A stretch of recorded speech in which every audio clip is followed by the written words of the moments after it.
Working with high achieving women for the past 2 decades, it's always been interesting for me to observe that the strongest women have the hardest time tapping into their feminine power. Let's have that conversation. Hey, my name is Alnaj, and I work with ambitious women to have a rich life experience that is as good feeling on the inside as what it looks on the outside. Now, before we have this chat, let me say that resistance that you might be feeling within yourself, the little trigger, is the exact clue to the answer to the question. Why do strong women have the hardest time to tap into feminine power? Let's have a look at what strength is and why it actually belongs in the realm of the masculine. You see, the masculine, which, honey, we were all raised in, especially as Gen X women, high achievers, rests on the principles of danger, fear, scarcity, for which we have to compensate through hard work, proving ourselves, massive amounts of action, and strength. Now, strength is only created in times of resistance. It's why people believe that they have to have challenge in order for them to change. You don't. But strength does come from resistance. Just think about it from a physical perspective. When you want to get stronger in the gym, what do? You create greater resistance with weights or with water or whatever floats your boat. But so strength requires resistance. Strength requires struggle. And through this, we create the identity of the high achiever. And we pride ourselves on this. Now, one of the things that we don't understand, and this might sting a little bit, is that you are the creator of your own life experience and your own reality, which means if you have a belief that things have to be hard in order for you to get strong and better, you will create a hard life for yourself because you have a belief that if there's no resistance, you will become weak. The thing is, strength has a max level and then it becomes brittle. It's why even the strongest of structures eventually start breaking down. Power, on the other hand, is fluid. And this is where the feminine comes in because power is feminine. It is fluid. It does not need resistance. In fact, the more flow there is, the less resistance is felt by the energy flow. And so there's a greater and greater sense of ease. And as there is greater ease, there is more and more power. But in order for us to, I don't want to use the word surrender, but there is a surrender to this. In order for us to surrender into our power, we need faith, which is one of the core elements of the feminine. It is why the work that I do is a combination of masculine personal development and feminine spiritual law. This is the magic sweet spot for me. It is not rejecting one for the application of the other. It is the reharmonization of both, which is in fact our natural state.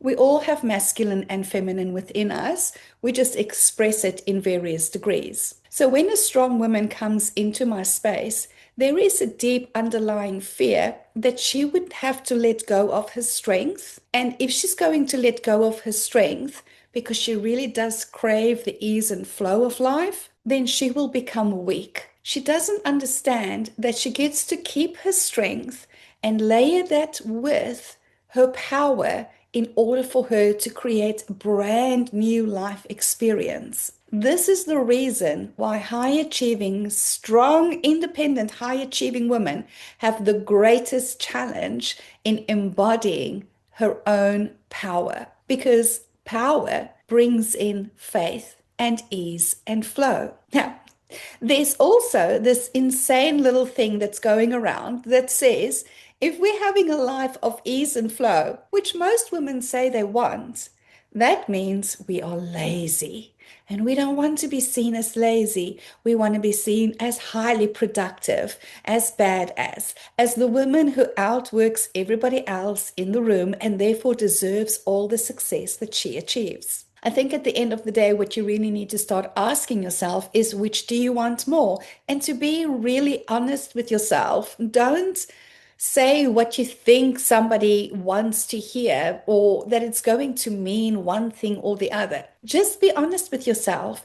Do you want a life of struggle in which you get to continuously prove yourself, thereby having a little bit of that naughty badge feeling that, yes, I am this badass person?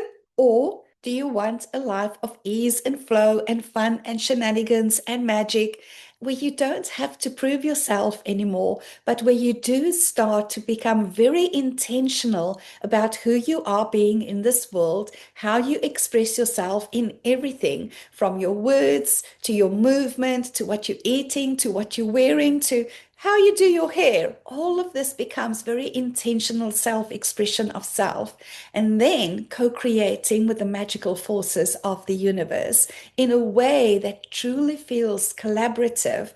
And there is this knowing, this trust that when, as long as you do your part, the universe will show up and do the rest.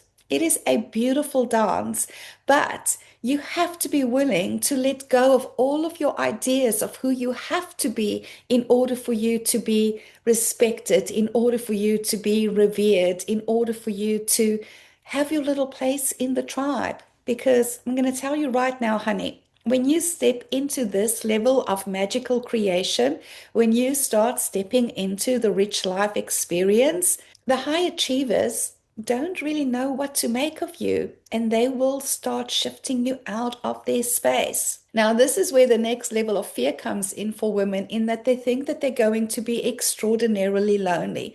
In fact, one of the things I hear most about my clients is that they feel like they don't have a space in the world anymore. They feel like they don't belong, that they are an outcast, that they are weird and probably on the wrong planet.